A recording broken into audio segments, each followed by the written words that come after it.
Hi everyone.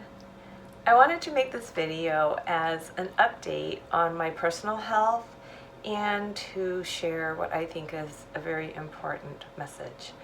My health update is that I opted to not do another MRI in February to monitor what's going on with the suspected grade 2 deep thalamic gliomas, which are a type of brain tumor in the center of my head.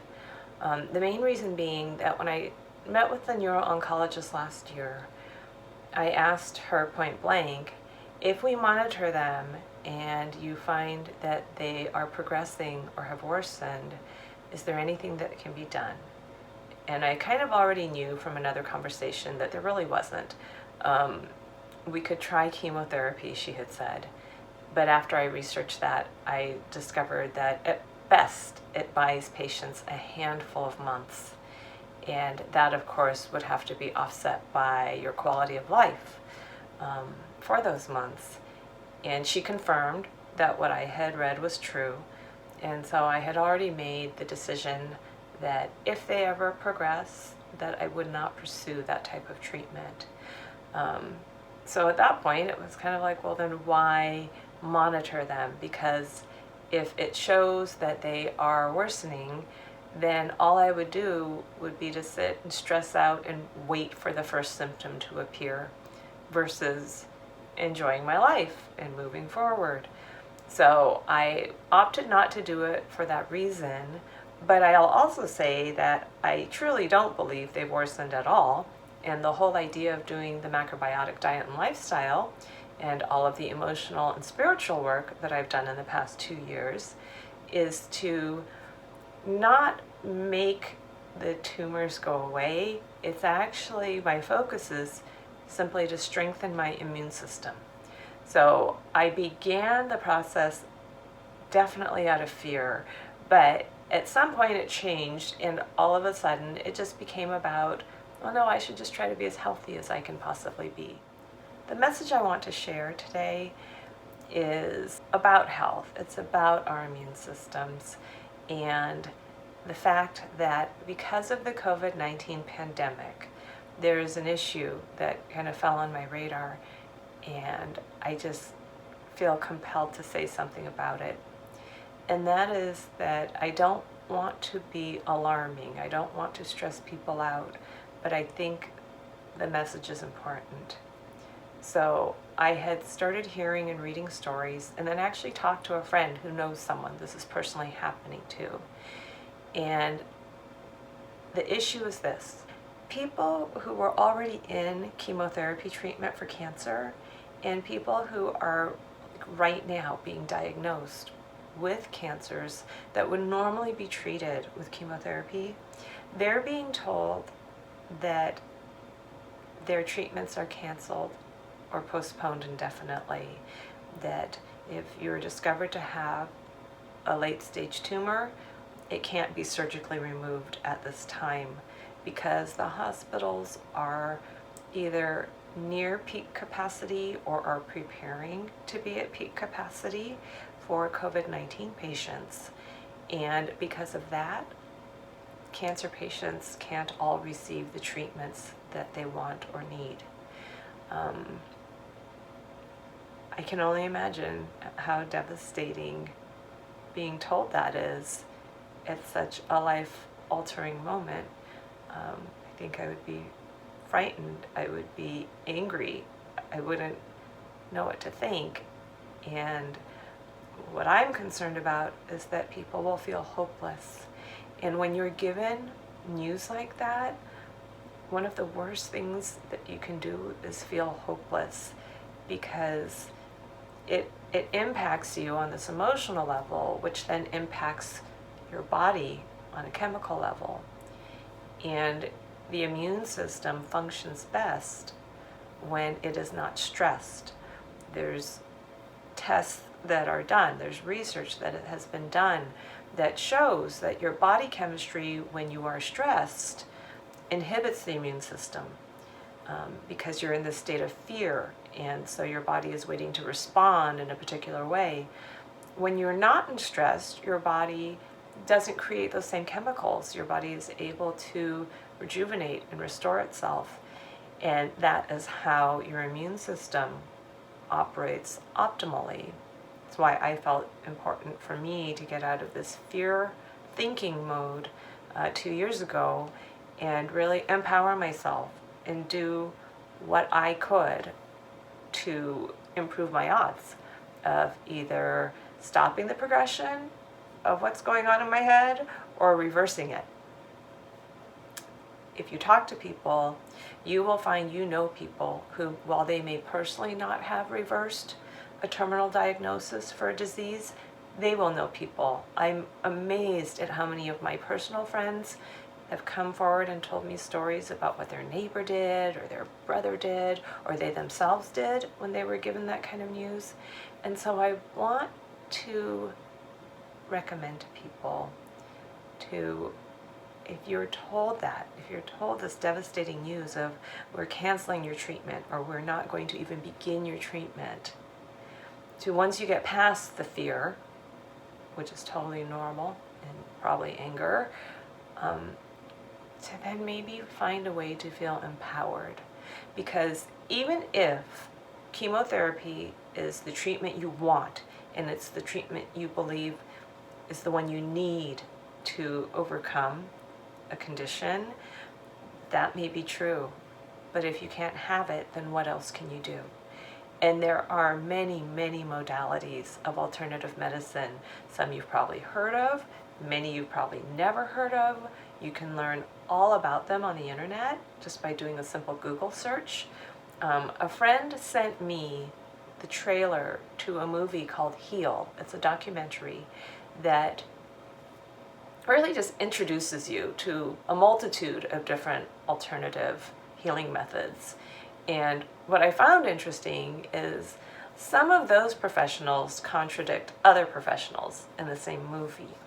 But after watching the movie, dozens of times to try to absorb what it was all about, because most of it was very foreign to me, and then reading a lot and talking to people, the main message I want to share is that I don't think it even really matters which modality you choose. You choose the one that resonates with you, the one that you feel like, yes, I could do this, or yes, I can understand how this is helpful. Choose that and pursue that.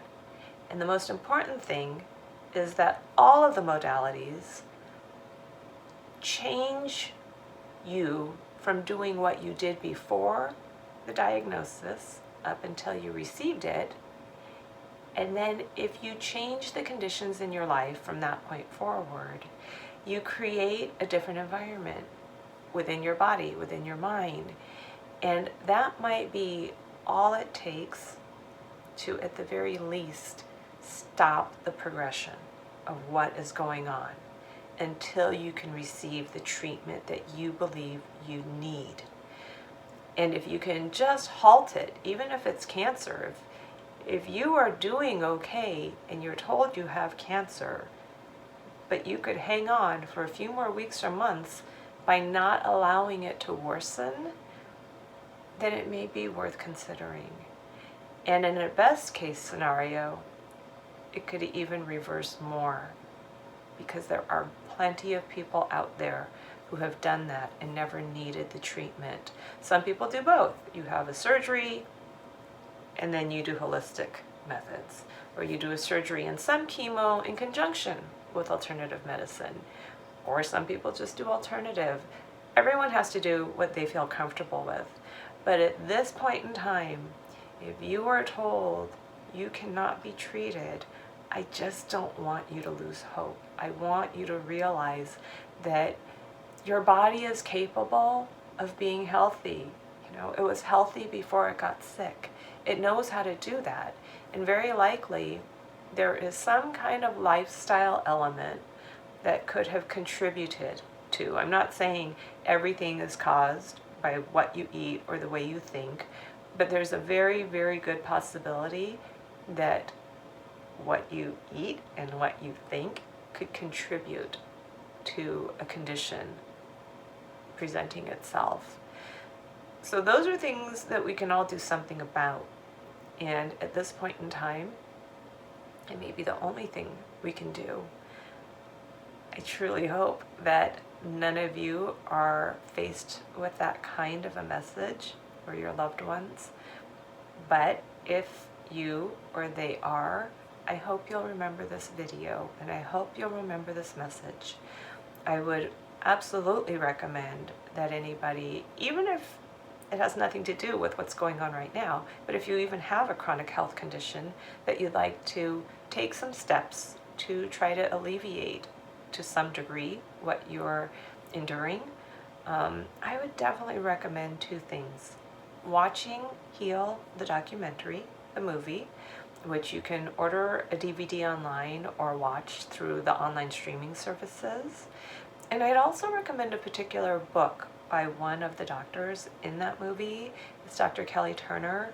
She is a researcher who has studied radical remissions, which are people who were given terminal cancer diagnoses. And by using diet and emotional and spiritual work in many different ways, we're all able to reverse a terminal diagnosis and restore their health. And I would say that, when I first listened to her, it made me feel hopeful. And then I actually talked to a friend who I didn't even realize had done that very thing years before with a terminal kidney cancer diagnosis. I personally know somebody who I loaned macrobiotic books to back in 1995, who was sent home to die after all treatments had failed for her cancer. And 2 years ago, when I got my diagnosis, I reached out to her stepdaughter, which was how I had known of her, and knew she needed to read some books, and found out she's still alive.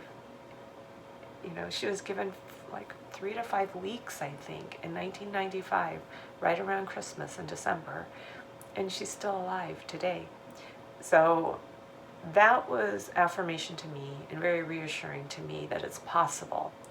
And at moments like these, I think we all just need to be able to believe in those kinds of possibilities, because they can see us through. So thank you very much for coming back to check on me. Thank you to everybody who had been messaging me privately to ask how I'm doing, since I had neglected to make this video back in February. I hope that when I make an update next year, we will all be in a better place. So until then, please take all those precautions, social distance, stay home. It's the best way to stay healthy right now. And then do everything else. Wash your hands, wear a mask or surgical DIY style face covering. I think those are really important, even though the message we're receiving is very confusing. I think it's very important that if we're going out, we use face coverings right now. I think the gloves, if you have them, great. Don't use the surgical quality gloves, because the healthcare professionals need those. Instead, you could use food service gloves, or I've even been seeing pictures, of people using the plastic dog poop scooping bags to pump their gas with. So there's other options, but whatever you do, just do your best. Take care.